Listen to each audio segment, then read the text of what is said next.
கேள்வி கேட்டு காயா இருக்கிய.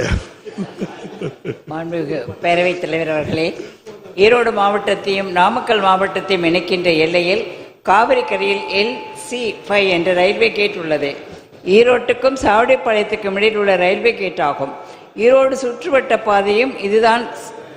சோலார் புதிய பேருந்து நிலையம் அருகில் உள்ளது. போக்குவரத்து நெரிசலையும் நேர விரயத்தையும் தவிர்க்க ரயில்வே மேம்பாலம் அவசியமாகிறது. மத்திய ரயில்வே அமைச்சகம் தங்கள் பங்கை செய்ய தயாராக இருக்கிறார்கள். இது நீண்ட நாள் கோரிக்கையாகும். இந்த ஆண்டு நிதி ஒதுக்கி நிறைவேற்றி தர அமைச்சர் முன்வருவாரா என்பதை தங்கள் மூலம் கேட்டறிகிறேன். மாண்புமிகு பேரவைத் தலைவர்களே, நம்முடைய மாண்புமிகு சட்டப்பேரவை உறுப்பினர் நம்முடைய சகோதரர் ஈஸ்வரன் அவர்கள் இது தொடர்ந்து ஏற்கனவே கடிதங்கள் கொடுத்திருக்கிறார். இதே சட்டமன்றத்தில் ஏற்கனவே தொடர்ந்து தான் இந்த கேள்வி நீங்கள் எழுப்பிக் கொண்டிருக்கிறீர்கள். இது சம்பந்தமாக துறையின் சார்பாக இந்த ரயில்வே மேம்பாலம் அமைக்க வேண்டும் என்று சொன்னால் ரயில்வேனுடைய போக்குவரத்தை கணக்கில் எடுத்துக்கொள்ள வேண்டிய ஒரு அவசியம் இருக்கிறது.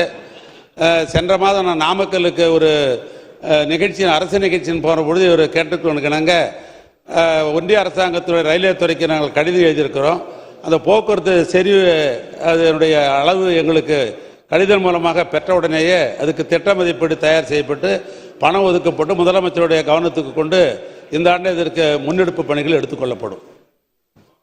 மாண்புமிகு உறுப்பினர் ARR சீனிவாசன்.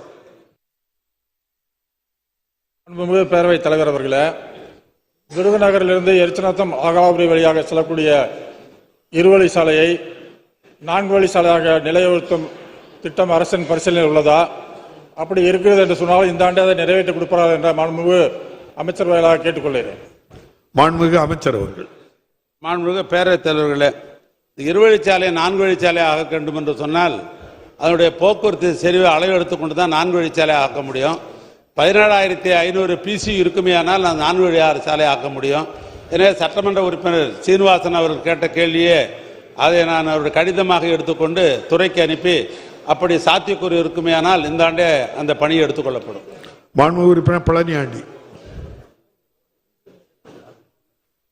ஸ்ரீரங்கம் தொகுதி மதுர். மாண்புமிகு பேரவைத் தலைவர்களே, ஸ்ரீரங்கம் தொகுதி பஞ்சப்பூரிலிருந்து கரூர் பைபாஸ் வரை உள்ள அறவட்ட சாலை 15 ஆண்டு காலமாக கிடப்பில் உள்ளது. அது அரசு செய்து தர முன்வருவான் என்பதை பேரவைத் தலைவர் வாயிலாக கேட்க விரும்புகிறேன். மாண்புமிகு அமைச்சர்கள். ஸ்ரீரங்கம் சாலை, ஸ்ரீரங்கம் அதிலிருந்து பஞ்சப்பூர், ஸ்ரீரங்கம் பஞ்சப்பூர் சாலை, பஞ்சப்பூர் அறவட்ட சாலை 15 ஆண்டு காலமாக கிடப்பில் இருக்கு. பேரவைத் தலைவர் அவர்களே, மாண்புமிகு பேரவைத் தலைவர்களே, சட்டமன்ற உறுப்பினர் ஸ்ரீரங்க சட்டமன்ற உறுப்பினர் அவர் கேட்ட கேள்வியை தனி கேள்வியாக போட்டு விவரமாக சொல்லியிருக்கலாம். இருந்தாலும் கேள்வி கேட்டிருக்கிறார்கள். அதை நான் குறிப்பெடுத்துக் கொண்டு இந்த ஆண்டு நிதிநிலைக்கு ஏற்ப அந்த பணிகள் அரசின் சபாருக்கு முன்னெடுக்கப்படும். விநாயகன் 63. மாண்புமிகு உறுப்பினர் முனைவர் இனிக்கோ